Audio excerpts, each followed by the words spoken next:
Ladies and gentlemen, welcome to the news. In today's bulletin, ladies and gentlemen, a man has been arrested in the UK, all because he said the most horrific thing of all time. He said, "I love bacon." Have a look at this. Okay, we love bacon. So that's what he said. Why? Because I like bacon. He likes bacon. Okay, so this is a part of these massive rallies that are happening across the UK, as they're seeing them in Australia as well. Anti-migration rallies. People are not happy. And I imagine that this young man said to someone possibly who is Middle Eastern, or they appear Middle Eastern, or they appear to be Muslim. Now, obviously, it's not cool to be mean to other people, but I think in this sort of environment, these guys are really, really on edge about what has been happening in the UK when it comes to immigrants, and particularly immigrants from bad parts of the world. And what do I mean by bad parts? Are places inherently bad, Isaac? Yes, dickhead, obviously. Now, it's not cool to assume that someone's a bad person because they're a Muslim, because there's billions of Muslims all over the world, and the vast, vast majority of them are very good people. The problem is, and by the way, ladies and gentlemen, if it sounds like I'm in Gaza at the moment with all the banging going on, it's just extremely windy outside. So I'm going to be okay, but yeah, it's bloody windy. Thank Christ I don't have any hair. The problem with this, as we watch the rest of the video,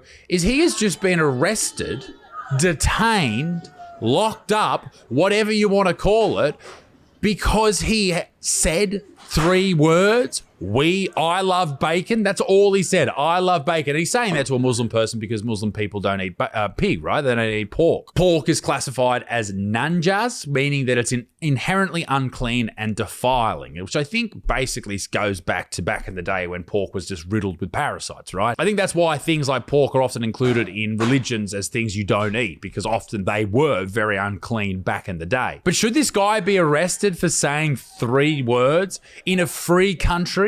Is the UK not a free country, or countries? Is this not a part of the world where you should be able to speak your mind? And even though it is rude and it is mean to go up to a Muslim person and say, "I love bacon," you should be able to do it, because that is the world that we should live in. This is free speech, ladies and gentlemen. This is serious. If you can get locked up for saying something like that, what else can you get locked up for? And I mean, we're in a country here that eats pig with everything. They constantly eat pig. I would imagine you being arrested in a Middle Eastern country that's majority Muslim because you would say something like this, right?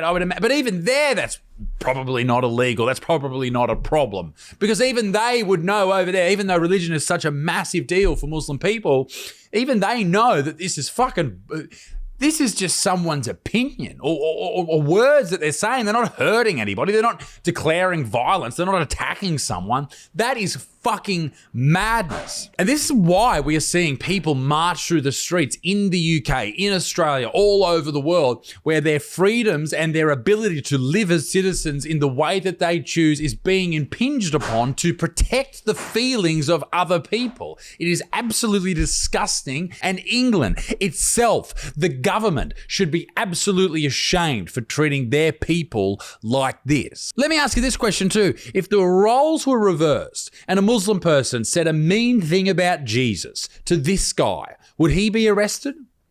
Would the Muslim man be arrested? Of course not. And that's the problem with 2-tier policing. You need to have the same rules for everybody. Now, I'm not saying that he should be arrested. Obviously not. I don't think that's appropriate at all. I think a Muslim man should be able to talk as much shit as he wants about any religion, and in the exact same way that a Christian man, a Catholic man, or a man or a woman of no religious denomination should be able to talk shit about a Muslim man. It's fucking ridiculous that people are getting locked up for this shit. Ladies and gentlemen, before we go any further, this video is brought to you by the great people at Fume. Ladies and gentlemen, I love Fume. They've been involved with the channel for a long time. You might be asking, what is Fume? Well, it's a flavored air device. What is that? Well, it is a much better habit than that poor habit. It's a much better alternative to the other habits that people pick up that happens to do with inhaling things. It removes the bad from the bad habit. That's exactly what Fume does. And I want to introduce you to a brand new product from Fume. This is Fume Zero, ladies and gentlemen, a grab and go version of the Fume device. This is not a vape. This is not anything else.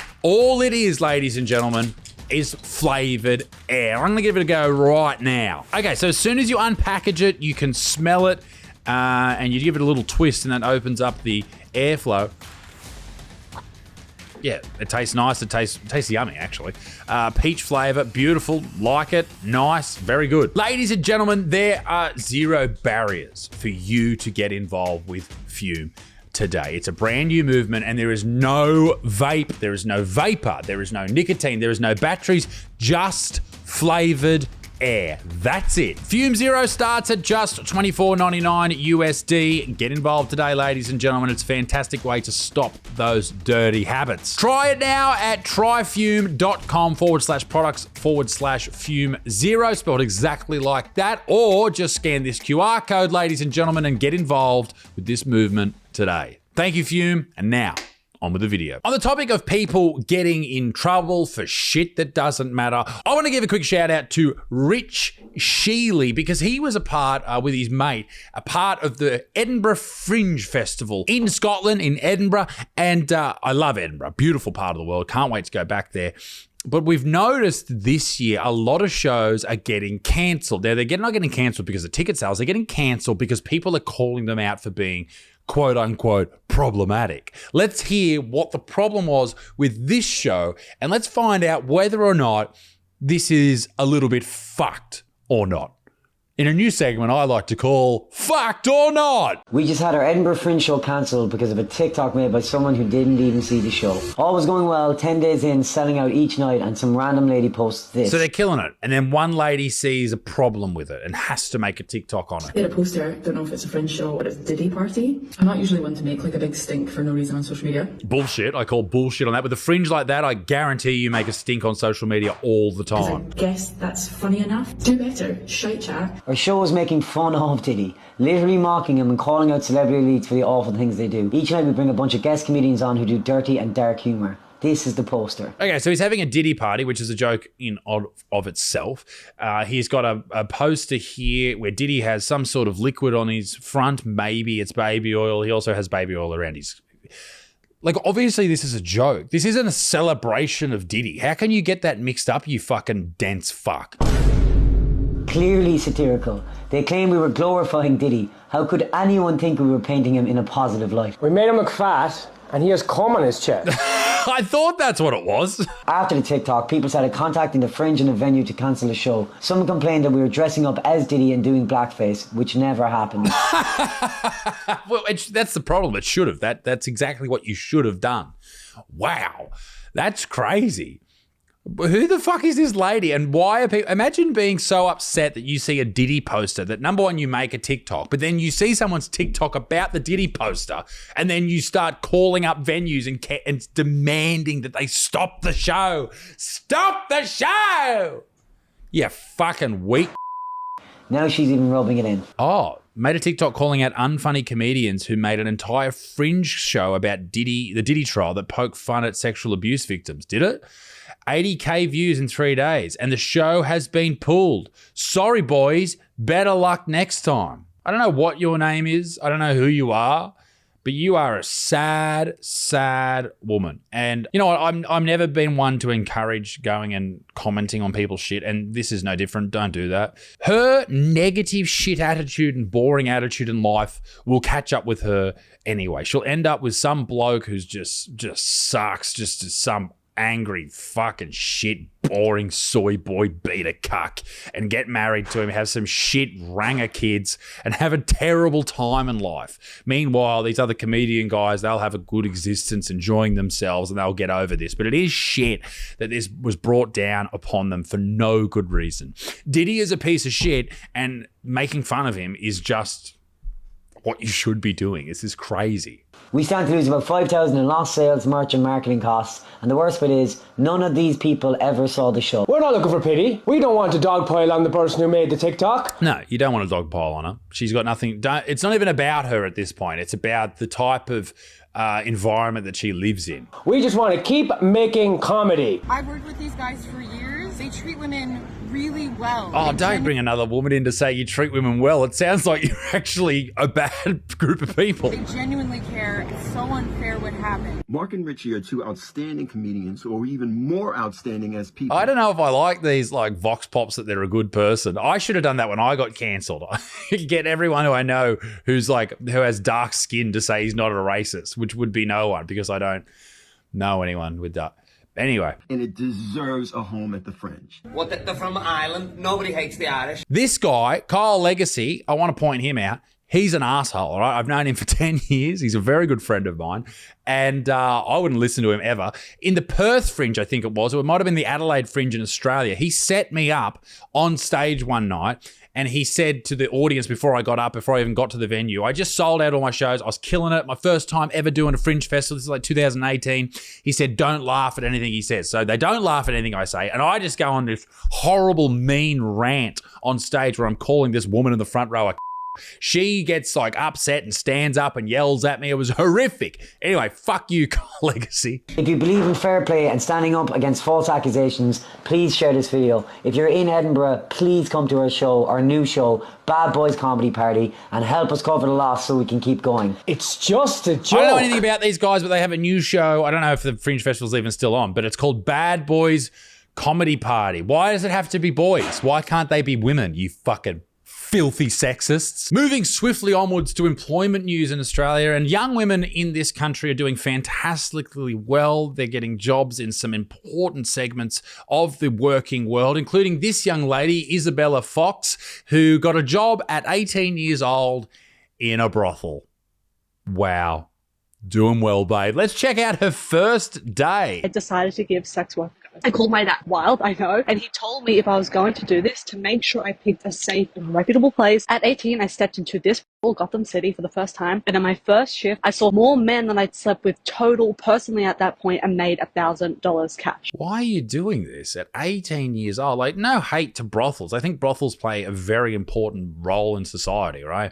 Some people want sexy time and they pay for it. Who gives a shit? And the ladies that make the money from it, okay, whatever. But I don't know if this is a great thing for you to do immediately out of school. Like, why don't you try a few things first? There I was, about to go in for my first shift, and while I was being shown to a locker, my phone rang. It was my dad. He had called back just to say this. I just wanted to tell you I'm proud of you for being someone who has the courage to be who they want to be, even when society doesn't agree. That is one of my most cherished memories. My first shift was a big success. Wow. Before I was going to go get fucked by 10 dudes, my dad called me up and said, I'm so proud of you for getting fucked by 10 dudes. Fucking Jesus. I think the men in society needed to have a good hard look at themselves to not raise daughters in this predicament. Anyway, moving on to horrible news, actually.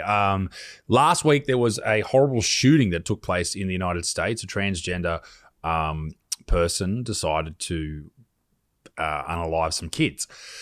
The whole story behind that is crazy, and that's not what I want to get into, but I wanted to show rather the reaction from some corners of the internet to this horrific tragedy. And forget about where you stand politically. Like, how can anyone think that this was anything other than horrific? I want to play you this. I'm so sick of this, y'all. This shouldn't happen. There's no excuse for this. And it seems like school pew-pewing season starts earlier and earlier every year. Pew-pewing season? And we just allow it. I feel terrible for the kids. I feel so bad for not just the victims, but the people who witnessed it and will now have to live with that for the rest of their lives. I don't feel bad for their parents. This happened at a Catholic school. There should have been no children there at all. What? We know what the church does to kids, so... Oh, I mean, yeah, the Catholic Church did do some horrific things and probably still goes on. Who knows? They covered it up. They did ruin the lives of millions of children. But you don't feel sorry for the parents? What the fuck, mate? That's crazy. Terrible for the kids. May the universe protect them from their Catholic parents. May the universe protect them from their Catholic parents. I think the one thing you're forgetting about Catholic schools, or at least where I grew up, the vast majority of people who went to Catholic schools because their parents were Catholic, because their parents were Catholic, and even though their grandparents were Catholic, they never really went to church or anything like that. They just went because it was a better school. than the public schools. That's why they were there. Regardless, a child being pew-pewed, as you said, is the most, for me as a parent, is the most horrific thing I could ever comprehend. And for you to think that it is important, you are important enough to make a video saying you don't feel sorry for the parents because of shit the Catholic Church. It's got nothing to do with the Catholic Church, you fucking idiot. I don't even give a shit what the rest of that video is. Fuck her or whatever is happening there. Fuck them. I saw this, and this is why a lot of people are protesting in the UK. It's all to do with S offences. And I'm sorry for having to censor that. It's on Patreon if you want to watch the uncensored version. Offences in London by nationality. Now this, I will say that this is from Restore Britain, okay? And the source is the Centre for Migration Control. Does that mean that this is accurate? I don't know. But apparently, according to Grok and the sort of fact check, apparently it is. I don't know, but it says here, of all of the people who commit violent crimes against women, these are all the lists of all of the places that they were born. It's got nothing to do with skin color. This is where they were born. And then down here with, 6% of all the S offences is the British, people born in Britain. And all up here is all of these other people from these other parts of the world, including white countries, majority white countries. We're not just talking shit about people of different skin colours. What does that tell you about immigration? Well, it tells you a lot of things. It doesn't say anything about too much or anything like that. It's merely saying that you need to have better controls over who you let into your country. But perhaps that's why they're marching in the numbers they are. That's it, ladies and gentlemen. That's the end of the news. Let me know any news stories you want me to cover. Send it to me on Instagram at @thebutsman. Other than that, all the very best. Be a good motherfucker. Peace in the Middle East. Mid extinct. Toodle au revoir. Bye-bye.